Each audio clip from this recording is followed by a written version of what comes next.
Hey guys, so I know that I look like not very pretty right now. I'm gonna film a eyeshadow tutorial, and since I hadn't to come home and take a shower anyways, I might as well just show you guys my full routine, and once I film, I'll go ahead and give you a shortcut to the eyeshadow tutorial. So the first thing, of course, I'm gonna do is I wash my face. And I use the Neutrogena, or maybe Clean and Clear, I'll have to check, but it's in the yellow bottle. And then, of course, I'm going to put a little bit of moisturizer on. And now I don't use a foundation base, I just use a little bit of Pond's Dry Skin Cream as my base. And then for my overall foundation right now, I am using CoverGirl Luxe in 320. This one has an SPF of 10, which is a little less than I like in a foundation, but this is probably one of my favorite foundations I've ever used, and so I just kind of accept that and just make sure I wear sunscreen when I go outside. So if I was doing this on another person, I of course would not be using my hands, but I am a big believer in using my hands to apply my foundation. I think it goes on much smoother.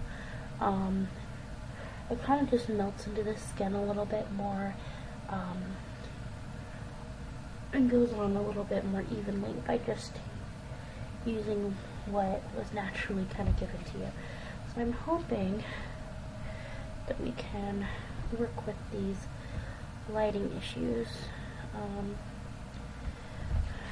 Alright, maybe that's a little bit better. Okay. Alright, so I put that all over my face. And make sure to get, my T-zone and blend it out really good. And then I just take, this is a Sigma F50 brush, and I just go ahead and buffer it just to make sure that there's no lines or streaks left, and blend it especially up into the hairline and down around the neck. That just gives it that finished all over look. And I'm actually just going to use a quick hand wipe and get that foundation off of my hands. The other thing that I use is CoverGirl, and let's see, this is CoverGirl number 1. It is their concealer. I don't know the name of it because their packaging is really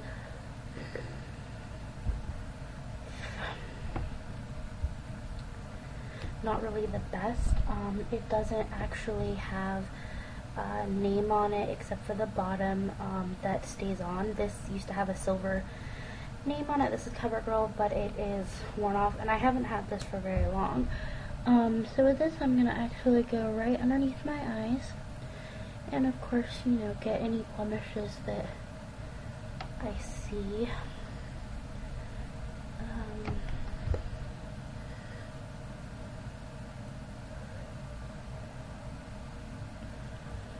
Now my skin is a lot better than it used to be. I used to be riddled with blemishes.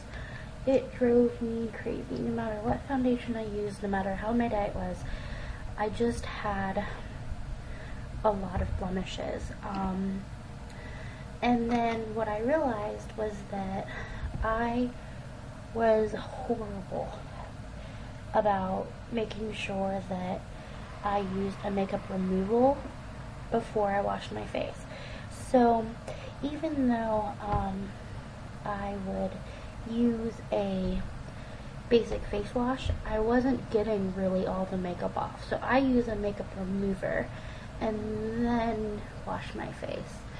So right now all I'm doing is going through where I put that concealer and just buffing it out. And this is a Sigma F60 foundation brush. And all of my brushes from Sigma are part of the Drive Me Crazy set that I bought early this year, and I have to say, out of all the brushes I've tried, which you guys don't know because I haven't been posting for very long, there has been quite a few I have tried, and I actually like these better than MAC's, and there's nothing against MAC. You know, I think we all have our own preferences as to why we like brushes, but just for example, one of the things that really is hard about MAC is that each of their brushes are just individually expensive. And for the entire Sigma collection that comes in a really beautiful bound, like leather travel case, I paid, I think, $100. And so, yes, that's an investment too, but it's an investment that you can afford to have one purchase of. And you know, with MAC, I want to say that their brushes range between $30 and $50 a piece, and that's just for one brush. So right now I'm actually going to put on my powder foundation, which I need to get more of. This is the Clinique 20 Invisible Blend, and I usually just tap it into the lid and then rotate my brush. When it's brand new, you don't have to do that because there's a lot of powder in there, but since I'm getting down to the bottom, I kind of have to push it in there. So I am just going through now and of course applying the powder, getting rid of any of those little unsightly kind of glare from the liquid foundation that you can get. What is your guys' preference? Do you guys like liquid foundation or powder concealer and foundation? Because for me, I've even tried Bare Minerals and I really don't like it. I like my liquid foundation. I feel like it gives me better coverage, and I feel like it just really honestly suits my face better. But I don't know, let me know what you guys think.